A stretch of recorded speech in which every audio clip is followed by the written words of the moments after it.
Fala gurizada, sejam bem-vindos a mais um vídeo aqui no canal Queimando Óleo, Engenharia e outras coisinhas.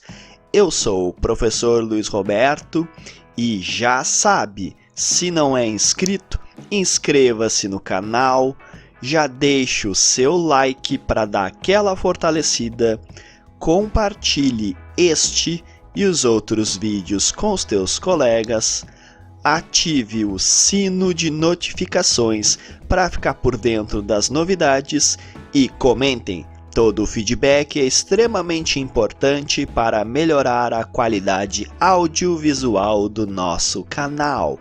Sem mais delongas, bora pro vídeo!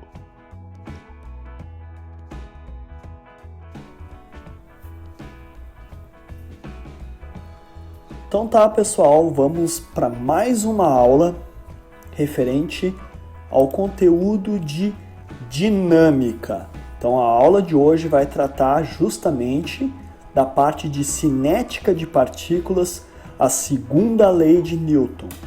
Lembrando, pessoal, falou em cinética, falou em força, massa e energia. Falou em cinética, falou em força, massa, energia. Falou em cinética, falou em força, massa e energia.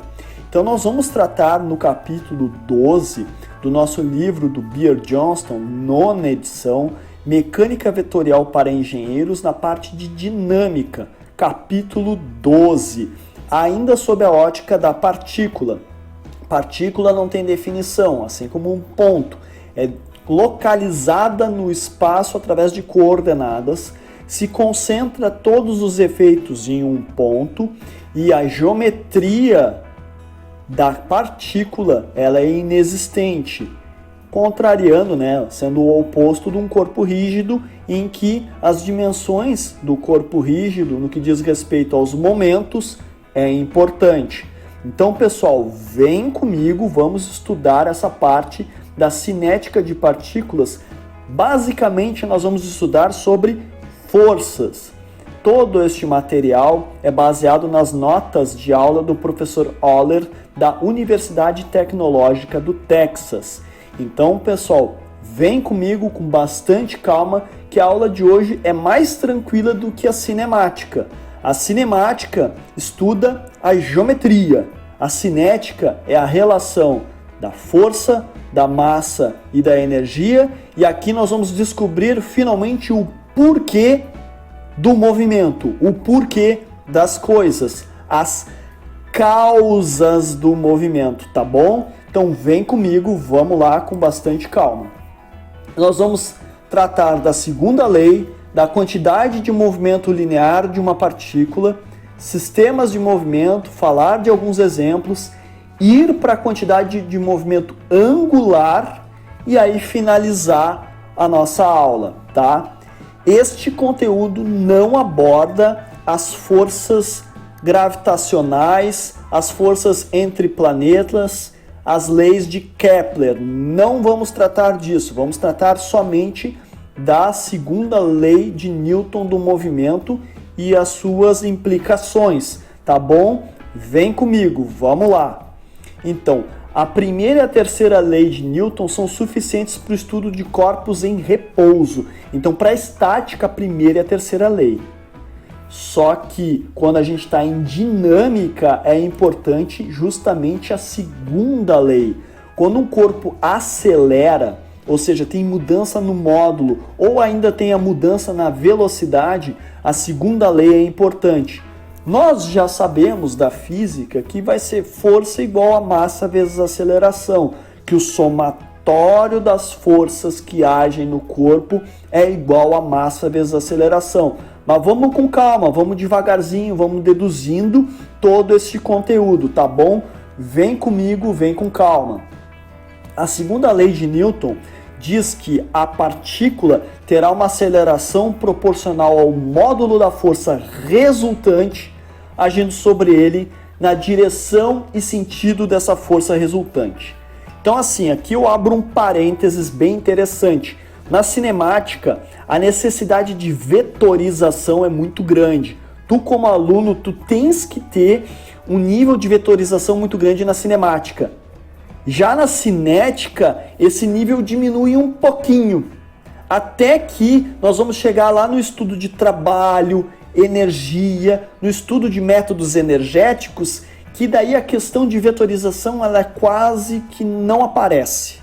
Então, aqui no estudo de forças, ainda vamos precisar de vetorização, mas num grau menor do que lá na cinemática. Então aqui nós vamos ter que estudar sim o vetor de forças. E o vetor de forças vai nos dizer que o somatório deles, ou seja, a resultante das forças, vai dar igual a massa vezes a aceleração.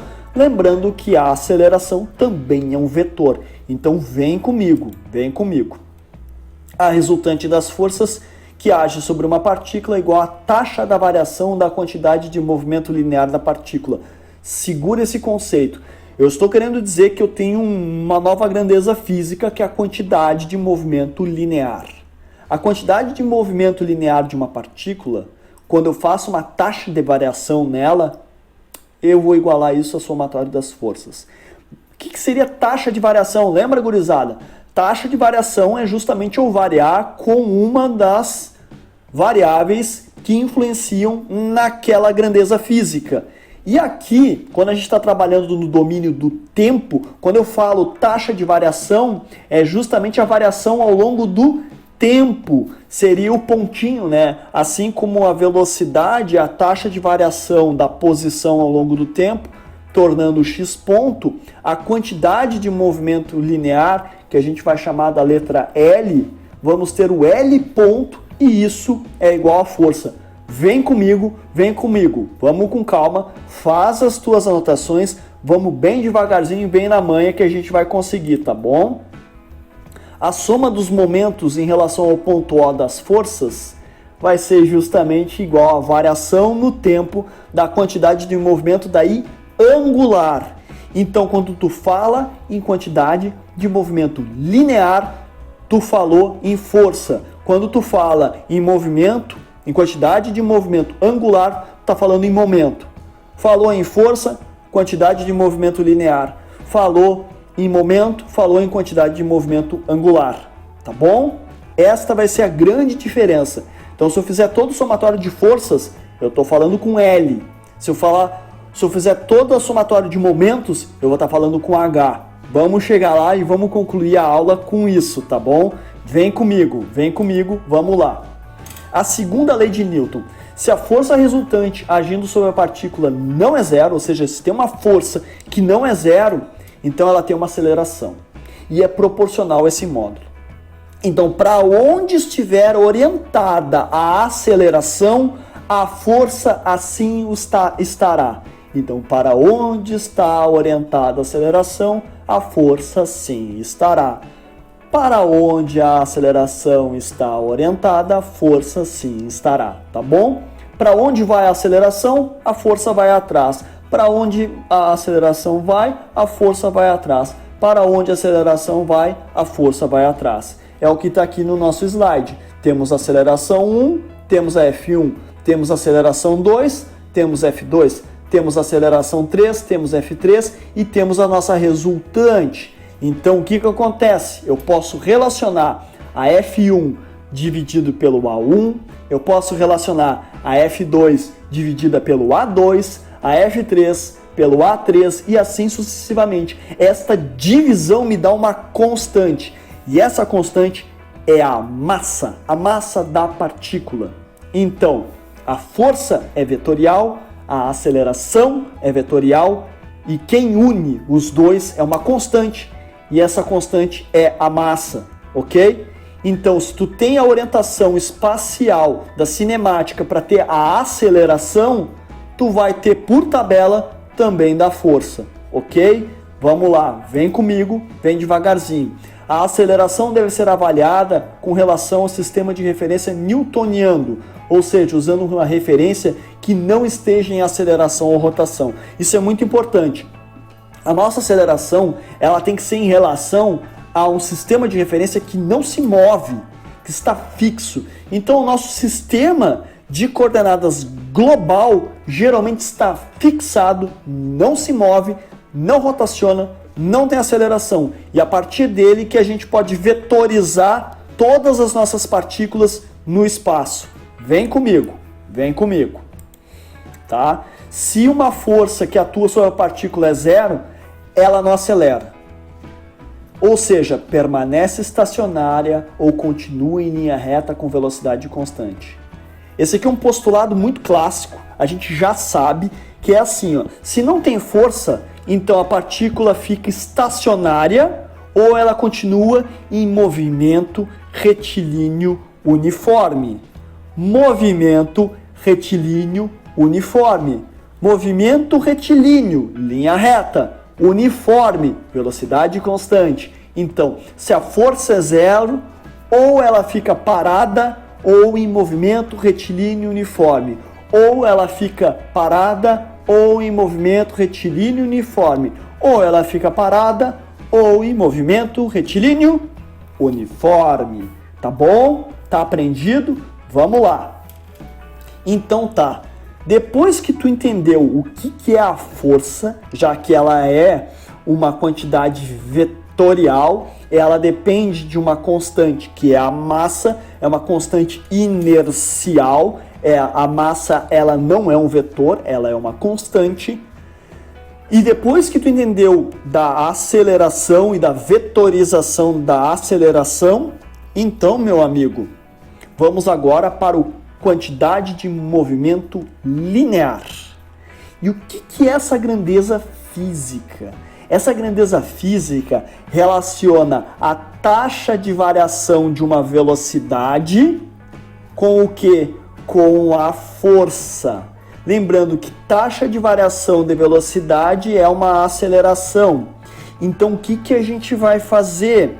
A gente vai fazer o seguinte, a gente vai pegar a massinha, tá? Que é a nossa constante, e jogar lá dentro do nosso diferencial.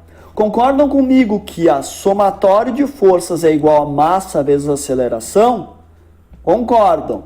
Então, o que eu faço? Eu substituo a aceleração por dv/dt. Lembram disso? Que a aceleração é dv/dt.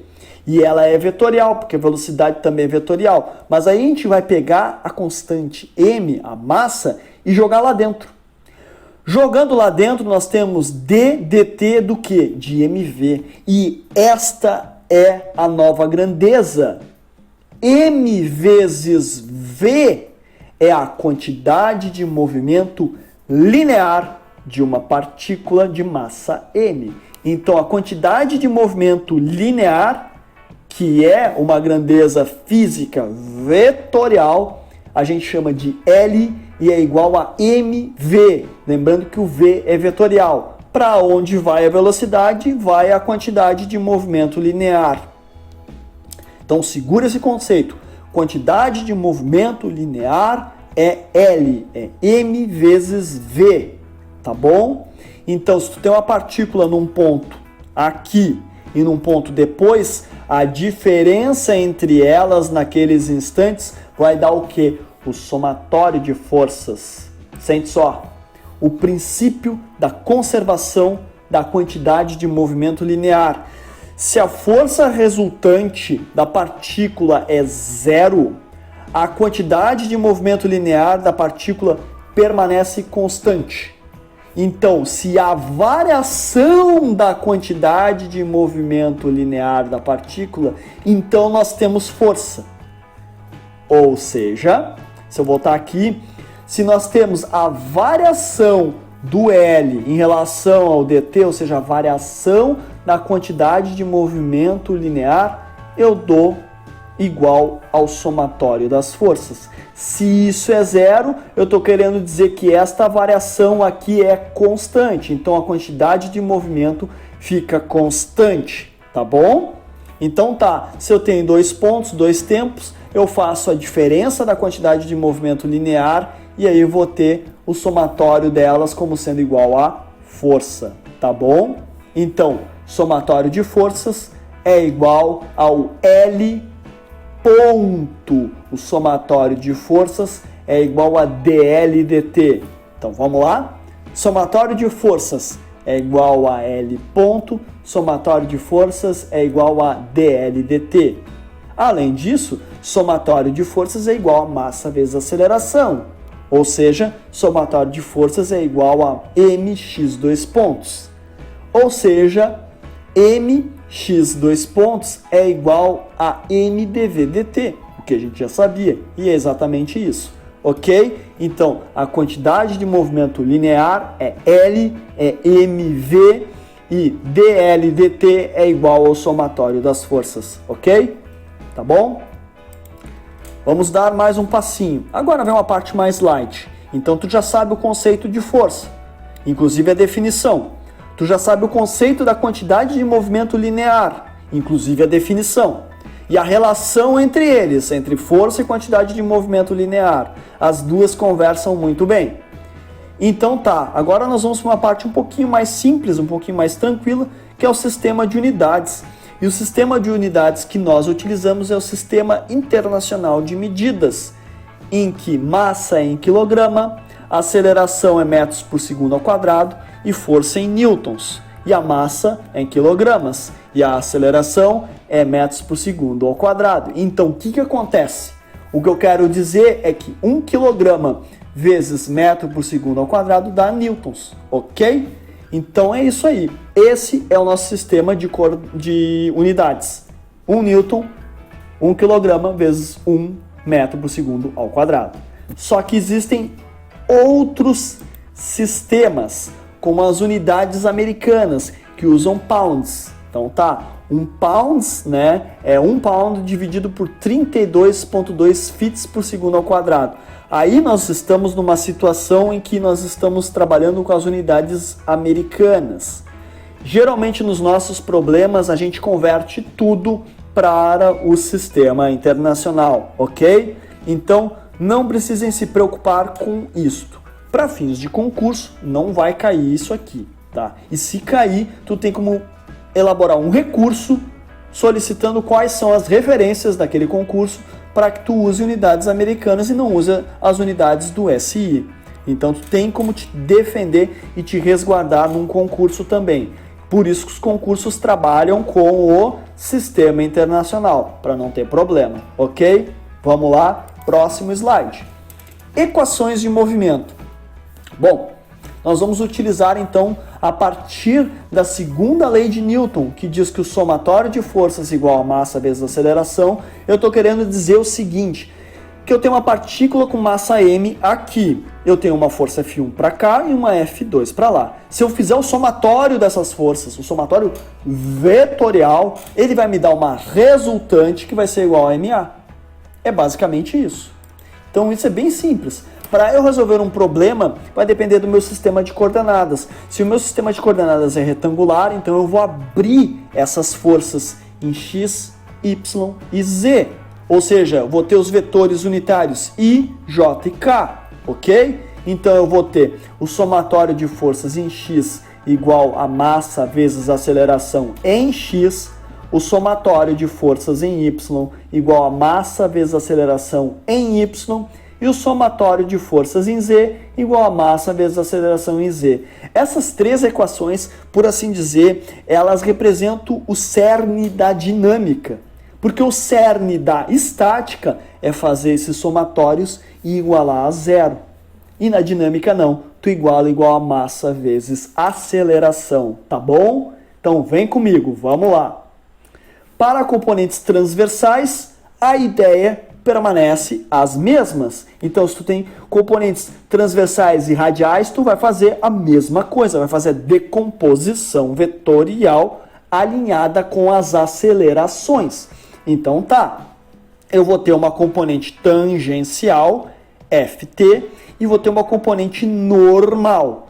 Então eu vou ter o somatório das normais para me dar massa vezes aceleração normal, e o somatório das tangenciais para me dar massa vezes aceleração tangencial. Ou seja, o somatório das forças tangenciais naquela partícula é igual a MAT, assim como o somatório das forças normais naquela partícula vai ser MAN.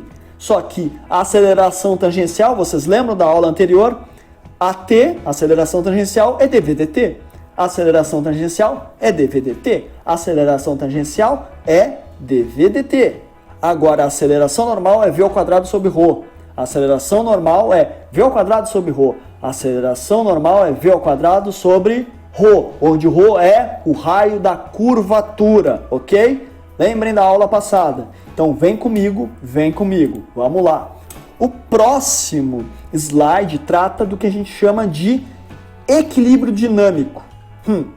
Equilíbrio dinâmico tem a ver com uma manipulação matemática de tu pegar aquela equação que é somatório de forças igual a massa vezes aceleração e, na verdade, pegar a massa vezes aceleração e somar e subtrair dos dois lados, de tal forma que tu tem uma forma alternativa de escrever a segunda lei de Newton, como sendo o somatório das forças menos massa vezes aceleração igual a zero.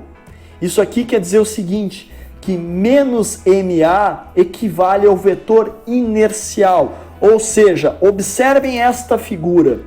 Eu tenho uma massa m com o quê? Com uma força F1, com uma outra força F2. Se eu pegar e fizer o somatório de F1 com F2, veja que os vetores estão para cima.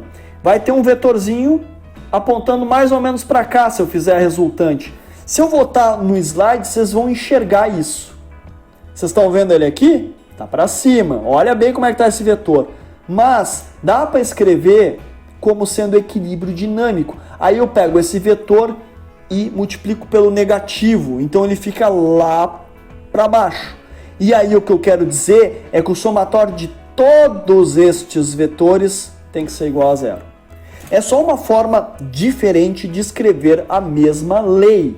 Eu, particularmente, prefiro trabalhar como sendo somatório de forças igual a massa vezes aceleração, tá bom? Mas, lá em vibrações, por exemplo, é mais interessante tu escrever toda a tua matriz de massa, tua matriz de rigidez, matriz de amortecimento, botar tudo de um lado e do outro lado ser igual a zero, fica mais prático. Então vai depender muito da tua abordagem. Quando o estudo é somente de forças, eu acho mais interessante o método anterior, somatório de forças igual a massa vezes aceleração, tá bom? Vamos continuar então aqui com o nosso equilíbrio dinâmico. Caso o vetor MA, que ele é chamado de vetor de inércia, a gente pode dizer que o sistema de partículas que atuam sobre ela, o sistema de forças que atua sobre a partícula, se torna equivalente a zero. A partícula está em equilíbrio dinâmico. Quando tu fala equilíbrio dinâmico, é que existe então um vetor inercial que, somado com todo o somatório de todas as forças, isso dá zero. E por que eu estou falando isso?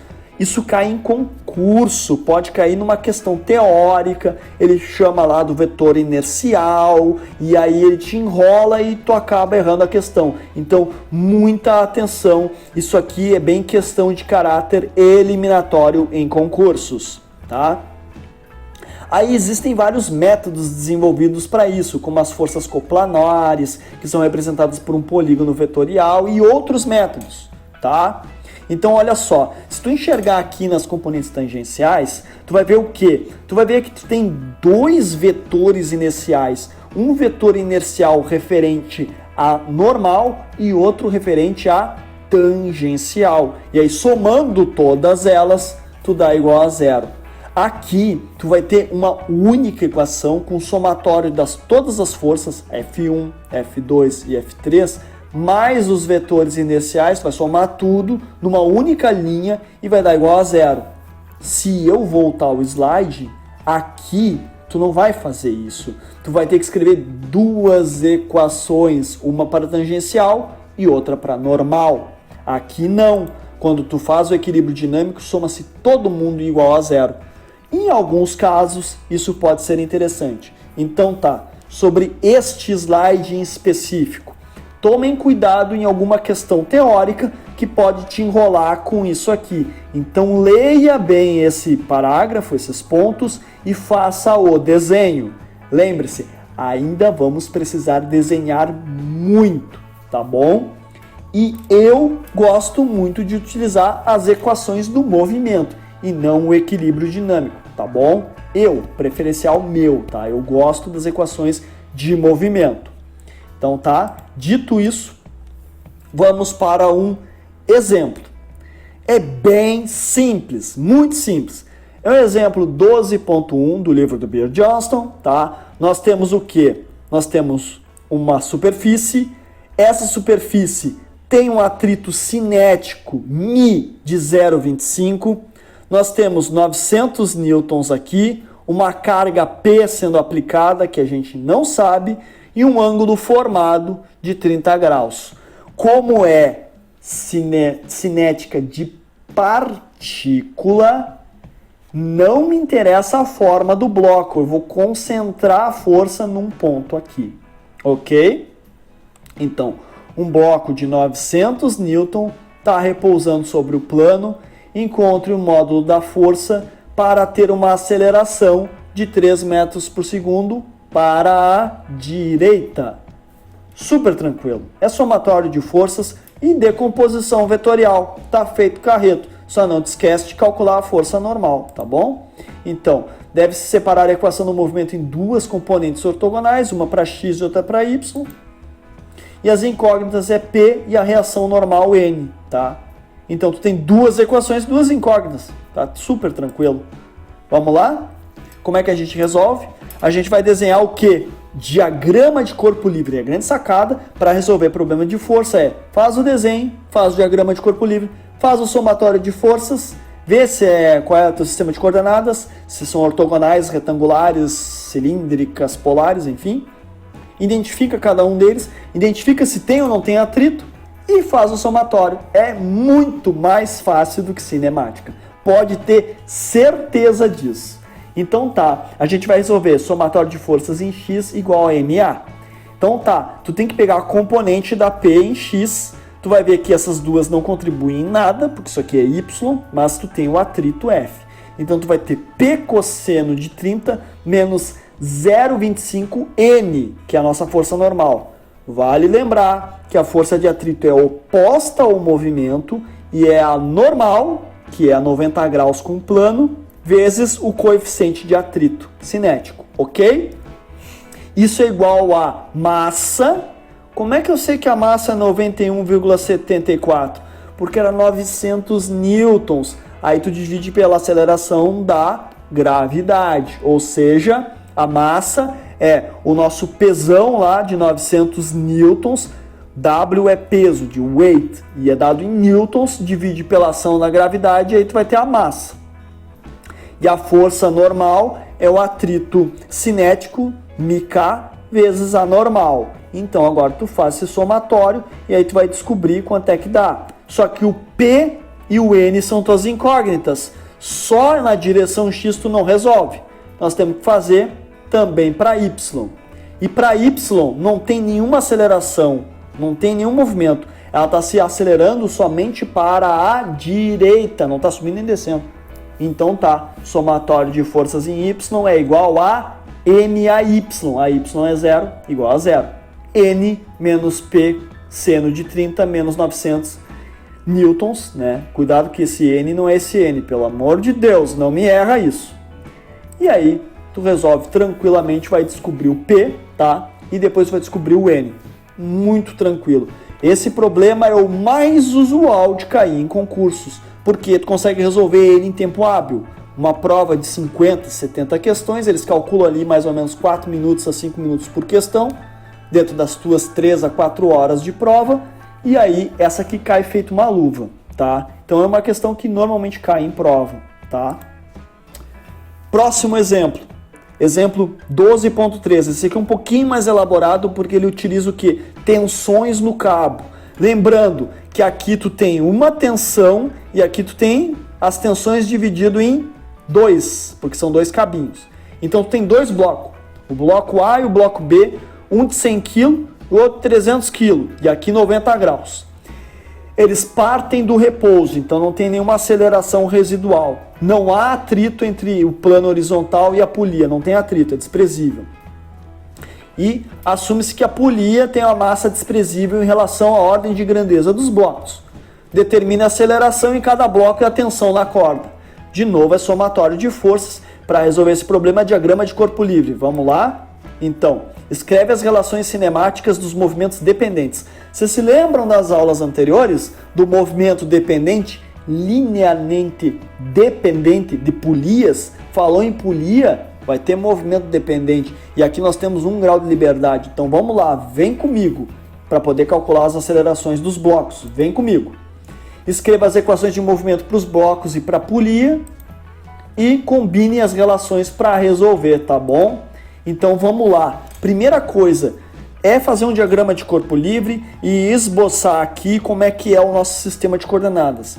Ponto O, x para lá é positivo, y para cá é positivo.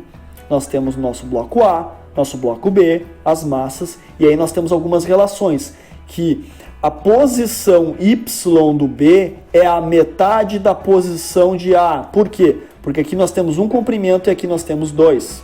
E a aceleração de B é a metade da aceleração de A, movimento dependente, tá? Então tá, vamos começar agora com o diagrama de corpo livre. No bloco A tem o quê? A força peso, que não foi desprezada, uma força normal, opa, tem atrito igual a 0, lembra que não tem atrito, então esse N vai ser igual a 0. E uma tensão T1 da corda, e aí isso aí é igual a MAA, ok? Então, somatório das forças em X igual a massa do A vezes aceleração em A.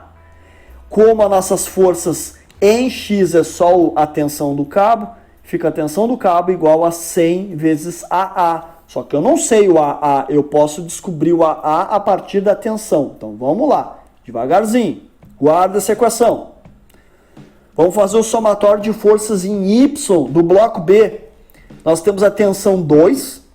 Nós temos a ação gravitacional, né, dos 2.940 newtons, porque é 300 quilos. Então, a gente vai fazer isso aí como sendo o somatório dessas forças igual a massa vezes aceleração. Então, eu vou somar o MB vezes o G, ou seja, o meu WB, ou seja, a força peso, aqui está a força peso, menos a minha tensão 2 no cabo, lembrando que para baixo está positivo, igual a minha massa B de 300 kg, igual a uma aceleração de B que eu não sei. Aí o que eu tenho?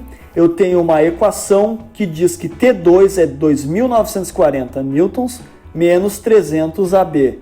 Então, eu tenho duas equações com duas incógnitas T1 e T2 e ainda tenho duas acelerações, AA e AB. Tá faltando coisa, só isso aqui não me resolve. Então o que acontece? Eu tenho que fazer mais uma equação. Lembre-se que quando fala em movimento dependente tem que ter uma equação de acoplamento. Movimento dependente, equação de acoplamento. Movimento dependente, equação de acoplamento. Lembre-se disso, tu não vai conseguir resolver. Então tem um acoplamento. Qual é o acoplamento? O acoplamento é ali no ponto C.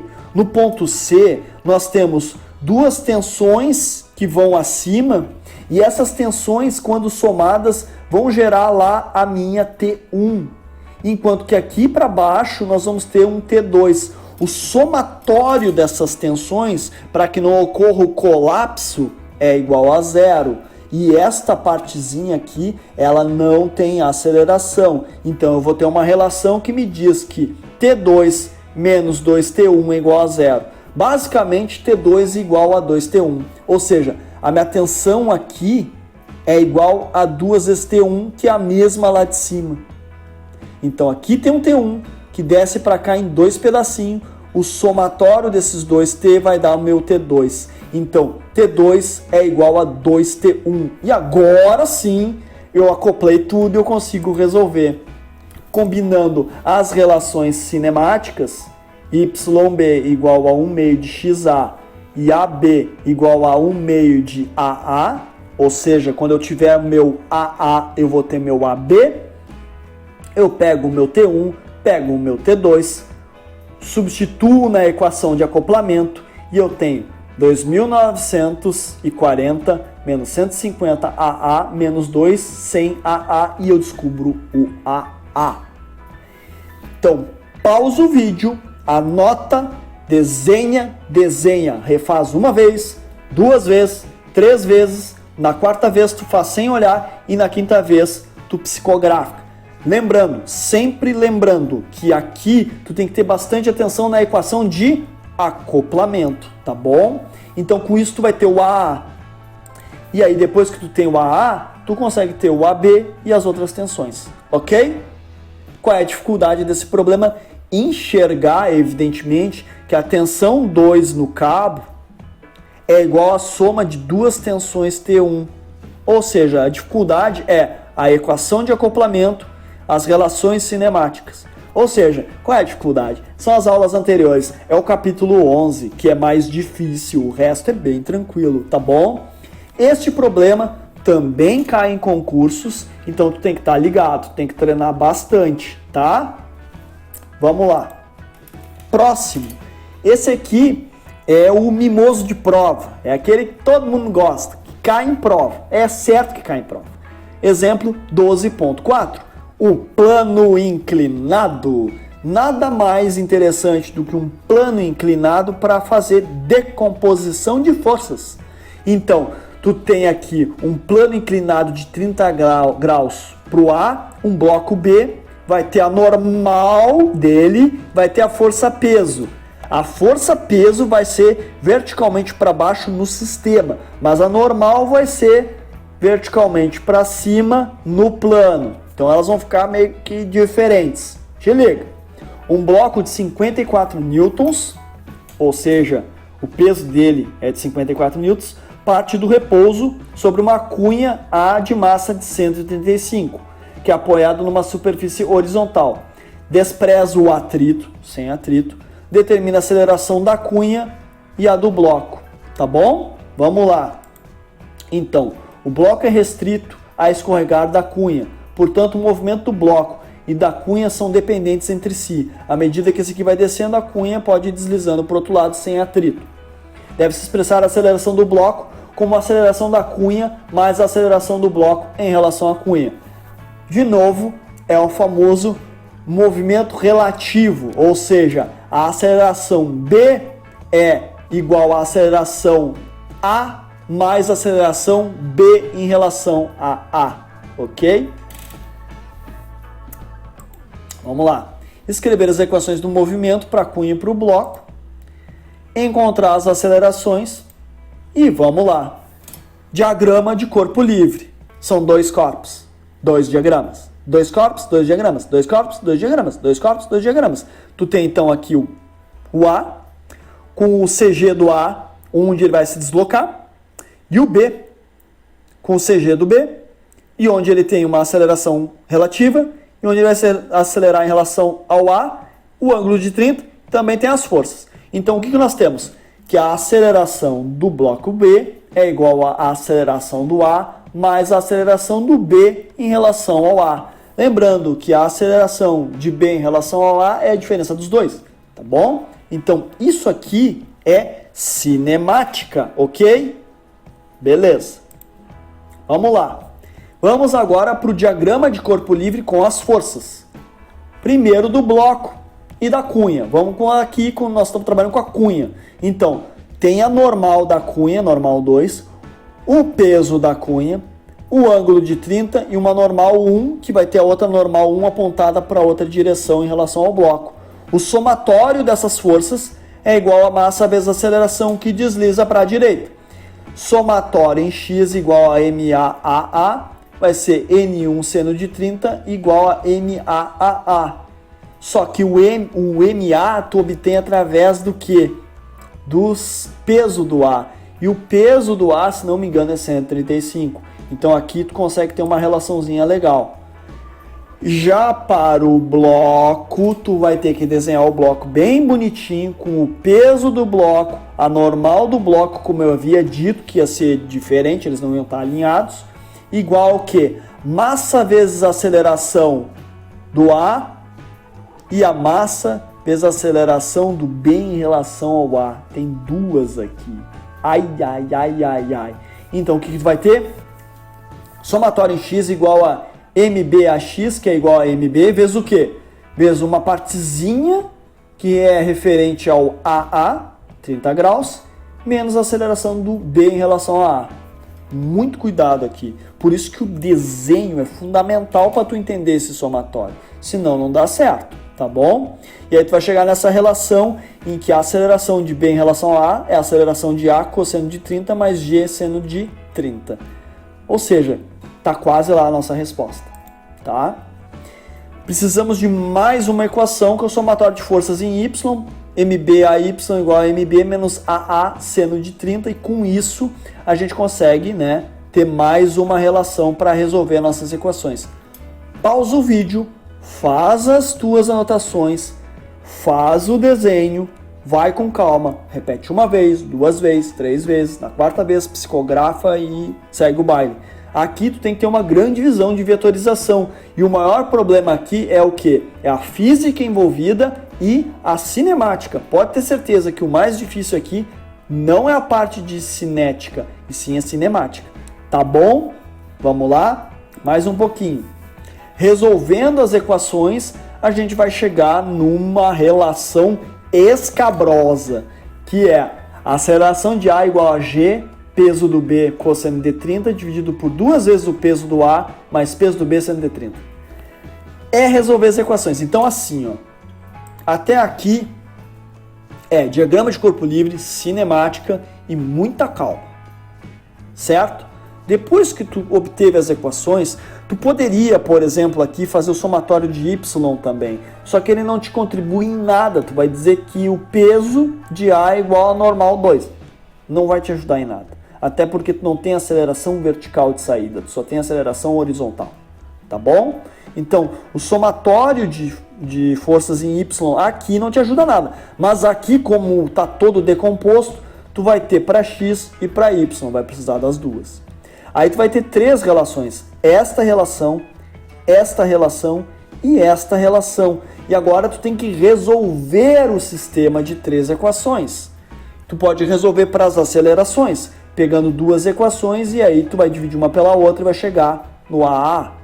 E aí, como a gente sabe que AB é AA mais A de B em relação a A, então a gente consegue então calcular também a aceleração relativa. Se eu tenho AA e eu tenho a relativa, eu tenho a aceleração do B. Então, a grande dificuldade mesmo é visualizar, enxergar, fazer o diagrama de corpo livre e a cinemática. Esse é um probleminha bem querido, né? Todo mundo quer ele, todo mundo gosta dele. Por quê? Porque ele abrange todo o conteúdo deste capítulo. Esse aqui é muito importante. Então, refaça, ok? Vou voltar aqui. Então, refaça, tá bom?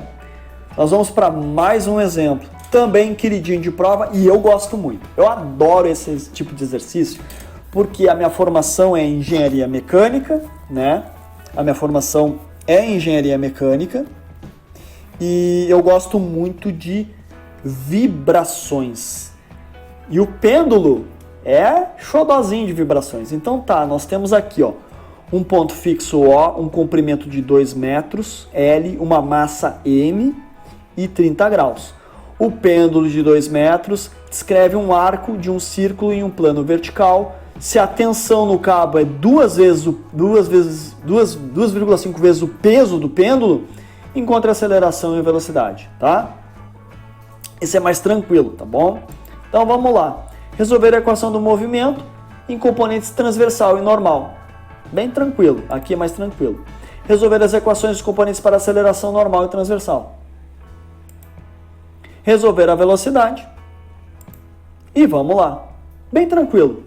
Desenhei diagrama de corpo livre, força-peso verticalmente para baixo, tensão apontando ao longo da corda, e aí vou ter uma aceleração tangencial e uma aceleração normal. Com ângulo de 30 graus, está feito o carreto. Esse aqui é bem mais tranquilo, mas muito mais tranquilo, muito mais fácil, tá bom? Então vamos lá. Pego o somatório de forças tangencial igual a massa vezes aceleração tangencial, mg seno de 30 igual a mat, at gravidade vezes seno de 30, 4,9 metros por segundo ao quadrado. Bem tranquilo, né? Esse é bem mais fácil. Somatório de forças da normal igual a massa vezes aceleração normal. Como ele disse que é 2,5 vezes o peso, menos o peso cosseno de 30 igual a m a n, faz as contas, a n 16,03 metros por segundo ao quadrado. Muito tranquilo. Falta agora as velocidades que ele pediu, né? Então, para obter as velocidades, a aceleração normal, v ao quadrado sobre ρ, resolve, o ρ é 2 metros, tá lá, ó, duas velocidades, uma positiva e uma negativa, tá? Ou seja, vai uma para um sentido positivamente e vai outra para outra negativo. Bem tranquilo. Ou seja, essa aqui é uma questão que eu gosto bastante e é bem tranquila de se fazer, tá? Entendido? Então, vamos indo, vamos pro próximo. Eu disse que eu sou da área de vibrações, mas assim, a minha especialidade é suspensão automotiva, veículos. E aqui é uma questão clássica de um veículo em um plano inclinado, tá? Bem tranquila, só que isso aqui vai dar trabalho. E eu gosto muito de competição e das competições de corridas que eu gosto, além de Le Mans, além de Rally, além de Fórmula 1, Fórmula E, Fórmula Indy, eu gosto da NASCAR. E a NASCAR, uma das coisas mais legais é que é um oval com uma inclinação, exatamente essa situação.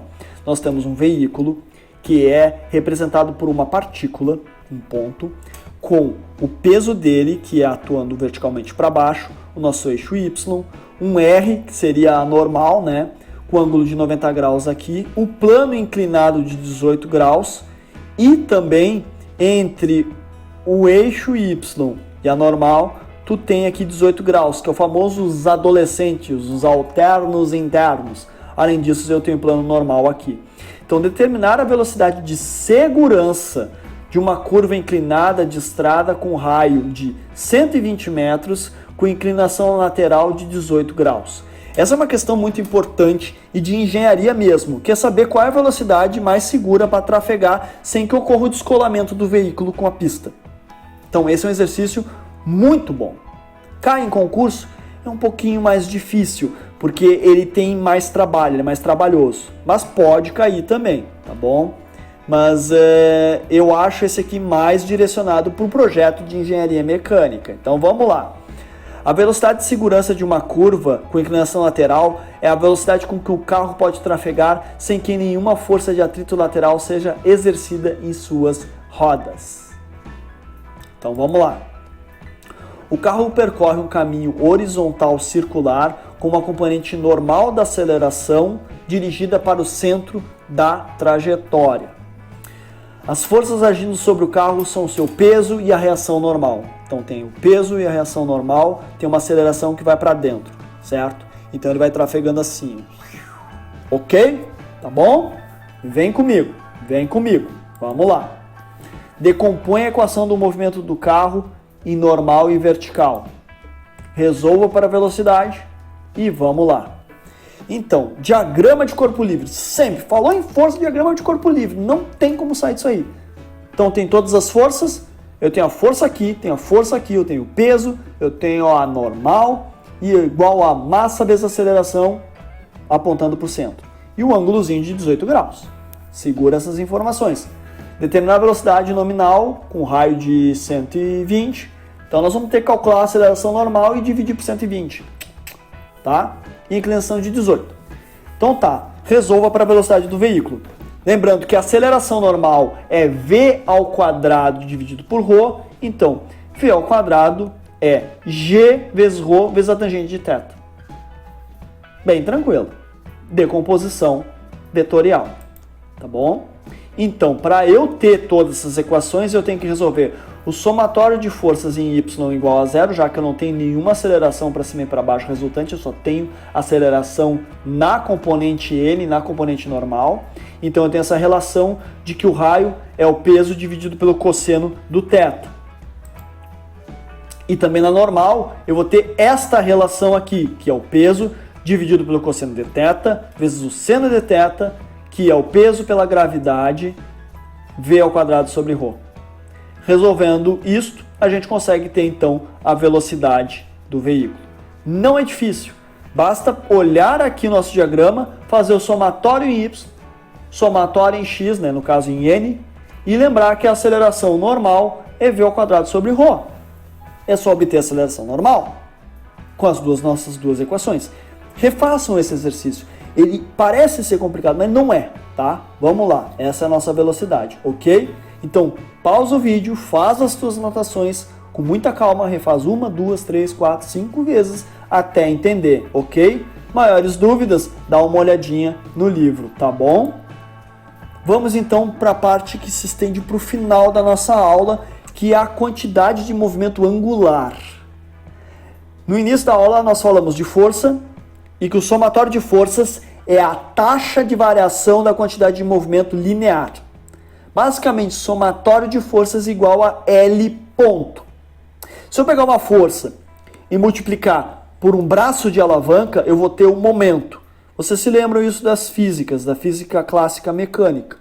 Então, se eu pegar uma quantidade de movimento linear e aplicar um produto vetorial, a um braço vetorial, eu vou ter um movimento angular, uma quantidade de movimento angular. Então, o que é quantidade de movimento angular? Eu tenho aqui, ó, vamos começar bem por partes. Eu tenho aqui um eixo de coordenadas com centro O, Y, X e Z. Aí no espaço eu tenho uma trajetória curvilínea. Unindo a minha origem até a minha partícula, eu tenho o meu raio R. Então, ao longo do meu raio R, eu vou girando, eu vou fazendo um momento com a minha partícula. Só que tangente a essa partícula, nós temos o que? A velocidade. Se nós temos a velocidade, nós temos a quantidade de movimento linear, porque a quantidade de movimento linear é mv. Se v é tangente à nossa trajetória e massa é simplesmente uma constante, então a quantidade de movimento linear também é tangente à trajetória.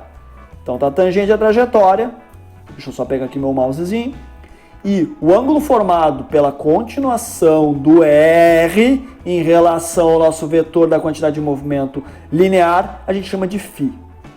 E saindo do plano lá no raio, nós temos uma coisa chamada quantidade de movimento angular de uma partícula, ou seja, uma grandeza física. Ou seja, a gente chama de HO. Esse HO também é vetorial. E bota vetorial nisso. Por quê? Porque ele é um produto vetorial. Ele não é só um vetorial, é super vetorial. Ele é um vetorial mesmo, que vai depender do vetor R, que pode ser maior ou menor, produto vetorial MV, onde V é uma velocidade vetorial. Este conjunto é a quantidade de movimento ou quantidade de movimento angular das partículas em torno do O. Onde é que a gente usa isso? A gente usa isso muito em movimentos angulares, a gente usa isso muito em componentes mecânicos que têm um braço e uma massa externa na qual ele rotaciona, uma biela manivela a gente pode utilizar se elas não estão alinhadas. A gente usa isso em centrífugas para separação de grãos, para a gente colocar os grãos mais distantes do centro, por exemplo. Então é muito importante esta grandeza física para projetos mecânicos. Então é aquilo que eu disse, né? Enquanto que na física clássica, na física mecânica, nós estamos com algo bem mais de fundamentos, a dinâmica começa a se tornar um pouco mais de aplicação e lá em mecanismos a gente já está em projeto, indo para projeto mecânico. Então vamos lá, vem comigo. Este vetor HO, que é a quantidade de movimento angular, ele é perpendicular ao plano que contém tanto esse cara quanto esse cara. Esse plano que está aqui em verdinho, então esse magrão aqui, esse vetorzão, é perpendicular a esse verdinho. E isso nos dá o seguinte, que o módulo da quantidade de movimento angular, a gente resolve para seno de φ e vai ser esta equação, mr ao quadrado θ ponto. E é muito importante, no estudo de vibrações lá para frente, quando estudar balanceamento de rotores, existe uma função em que nós vamos precisar equilibrar os rotores. E uma das formas de equilibrar é através da quantidade de movimento angular, que é igual a mr ao quadrado vezes o θ ponto. Para tu balancear um rotor, tu tem que ou alterar as massas desbalanceadas, ou alterar O raio, lembrando que vai ser ao quadrado, então alterar a distância entre essas massas é muito importante. Ou alterar o θ-ponto. Pessoal, aula passada, θ-ponto é o quê? Velocidade angular, que tem tudo a ver com o quê? Com a rotação. Então, alterar a rotação do teu rotor vai alterar a quantidade de movimento angular, vai alterar o desbalanceamento ou balanceamento da tua centrífuga, da tua separação de grãos, do teu sem fim. Existem muitos componentes agrícolas que são eixos helicoidais sem fim. Ou seja, eles vão rotacionando, servem para fazer algum processo lá da engenharia agrícola, que foge do meu escopo, mas fazem um processo com a terra, né, que está arando. E aí vem a parte importante. Estes componentes acabam se desbalanceando com o uso. E para tu balancear, tu tem que o quê? Igualar as quantidades de movimento angulares. Igualar mr ao quadrado θ-ponto com mr ao quadrado θ-ponto da outra massa. De onde é que vem isso aqui? Vem do produto vetorial que tu aprendeu lá em álgebra linear, lá em cálculo, que é pegar e fazer o que? O determinante desse cruz-credo aqui, tá bom? Só que tem um ololô.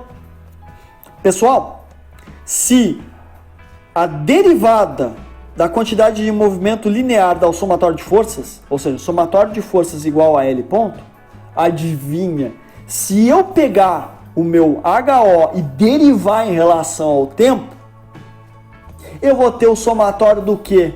Dos momentos angulares, ou seja, do meu braço de alavanca R, produto vetorial com somatório de forças. E aí é que tá, esse HO ponto, veja bem, tem um pontinho aqui, pessoal, abre o olho.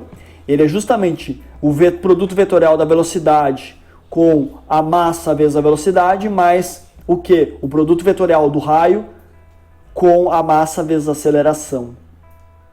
Então tem uma componente aqui que vai elevar as velocidades ao quadrado à medida que tu abrir esses vetores. Não cabe muito ao escopo aqui a gente ter justamente a abertura dessas equações, mas tem que entender que a derivada da quantidade de movimento angular é o somatório dos momentos em torno daquele ponto. Ou seja, tem o ponto A, ângulo θ, raio, e eu tenho toda essa decomposição aqui em torno do ponto P. O somatório de todos eles aqui vai me dar justamente o quê? Vai me dar a derivada da quantidade de movimento angular. Certo? Entendido? E para balanceamento, abre o olho nessa equaçãozinha aqui, ok?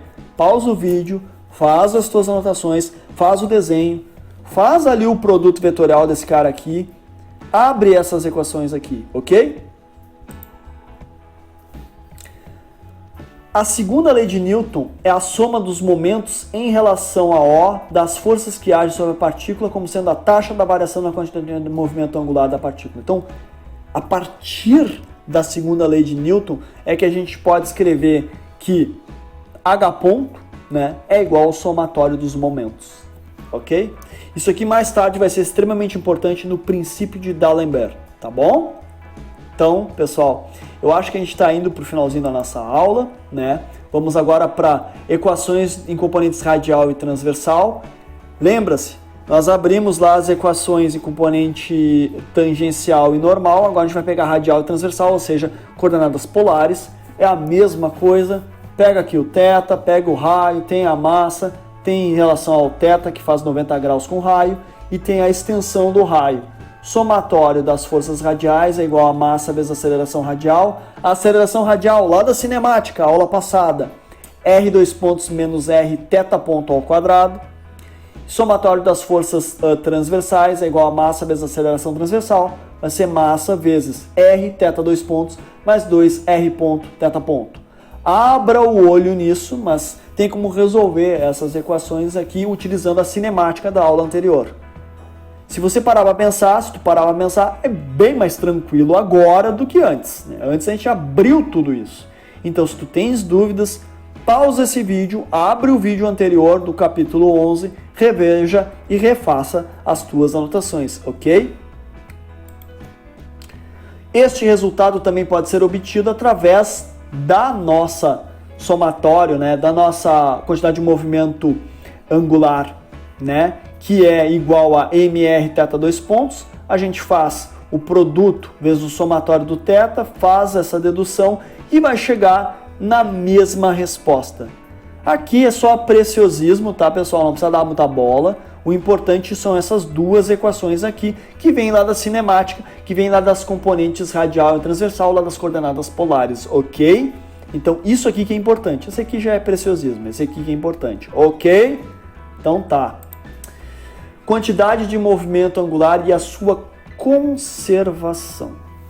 Então, de novo, eu tenho meus eixos, minha origem, eu tenho a partícula, a força que aponta em relação à origem e à trajetória.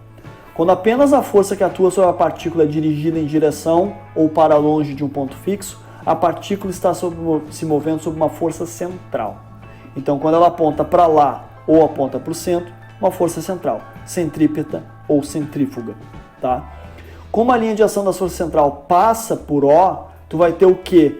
Que a quantidade de movimento angular vai ser constante, porque quando o produto vetorial, né, não forma 90 graus, ou seja, forma 180, por exemplo, vai ser igual a um valor constante. Então, tanto o vetor de posição quanto o de movimento das partículas estão em um plano perpendicular. Então, tanto esse cara quanto o movimento das partículas, tá, e estarão perpendicular a O, a HO.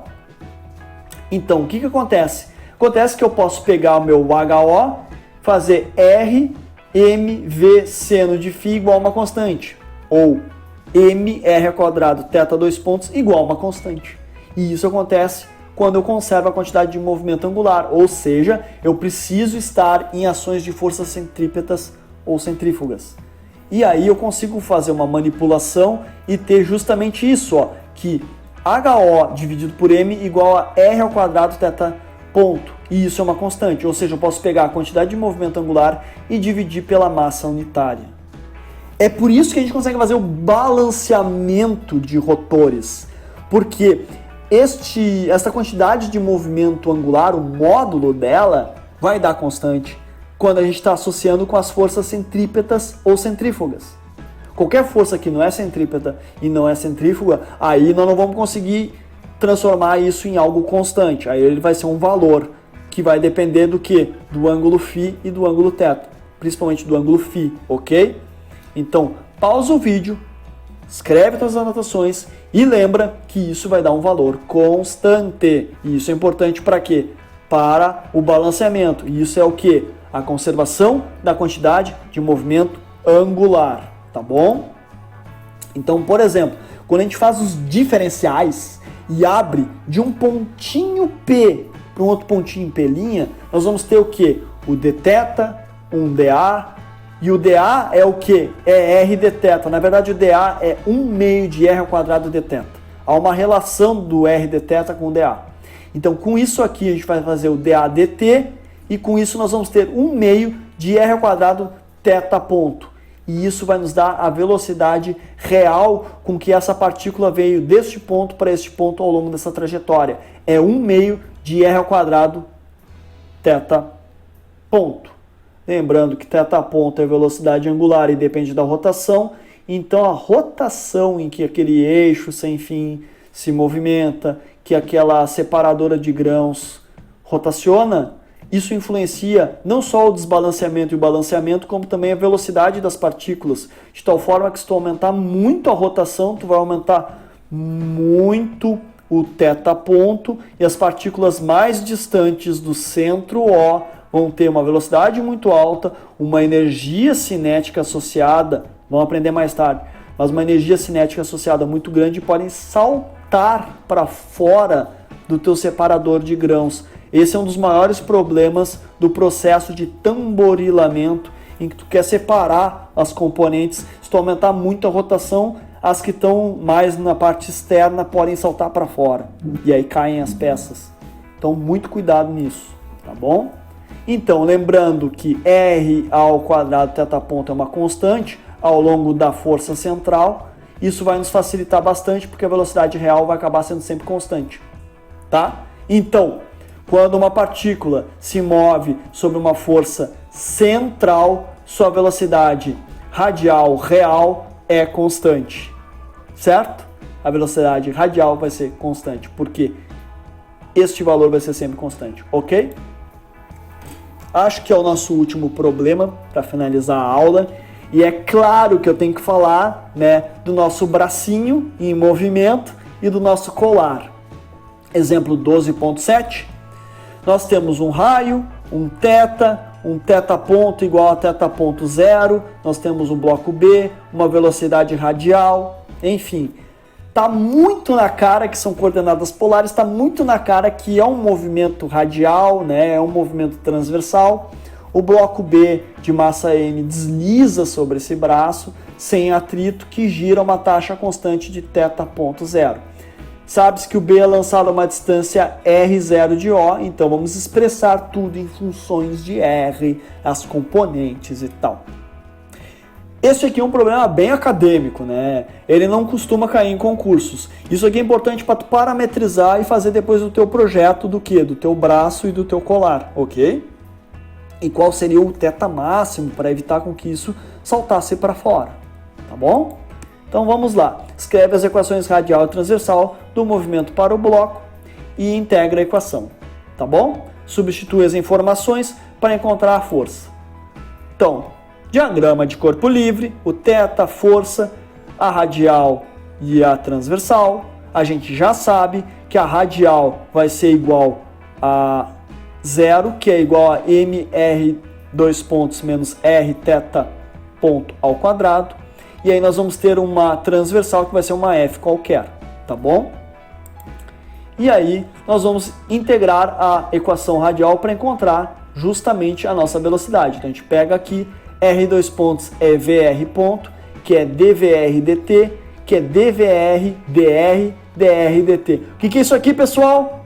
Vocês se lembram? Isso aqui é taxas relacionadas.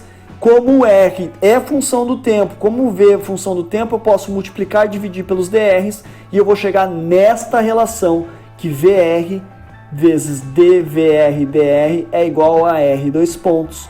Com isso eu consigo resolver e integrar, lembrando que o quê?